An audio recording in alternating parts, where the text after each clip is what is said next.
যেই দেশে 10 টাকার চোরকে যাবজ্জীবন কারাদণ্ড দেয়, আবার 10 কোটি টাকার চোরকে স্যার বলে ডাকতে হয়, সেই দেশে আবার আইন। হ্যাঁ, আজকে যদি ভালো একটা মাইক্রো গাড়ি দিয়া এই লোকটি যাইতো, তাকে পুলিশ স্যালুট করতো। যদি রং রাস্তা দিয়েও যাইতো, হয়তো ভালোভাবে গিয়ে বুঝাইতো। আর আজকে এই লোকটা রিস্কাওয়ালা গরিব দেখা টাকা নাই বললা রিস্কা নিয়ে যাইতেছে। এখন বলবেন ভাই পুলিশের দায়িত্ব পুলিশে পালন করবো। ভাই আমি এমনও ভিডিও দেখছি, অনেক লোক পুলিশের সামনেই বকাবকি করছে, বাইক রং রাস্তাটা যাইতেছে আর কি, তখন পুলিশে বাধা দিছে রে বললা। আবার ওই লোকের সাথেই পুলিশে দেখেন ধরাই কথা বলবো, কারণ ওই ওর মুখে মুখে তর্ক করতেছে। এমন অনেক ভিডিও দেখছি। আর এই লোকটা তো পায়ে ধরতেছে, মিনতি করতেছে, বারবার বলতেছে এটা দা তার সংসার চলে, এটা দিয়ে তার সংসার পরিবার চালানো হয়।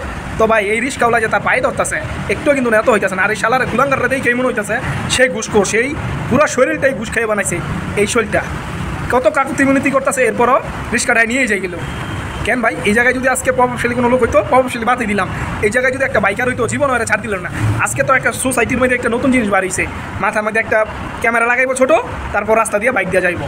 এখন ধরতে গেলেই অনেক ভিডিও দেখলাম ভাইরাল হয়েছে। অনেক সময় পুলিশে ভালো কাজও করে, ওইগুলো প্রচার হয়ে যায় খারাপ কাজের মাধ্যমে।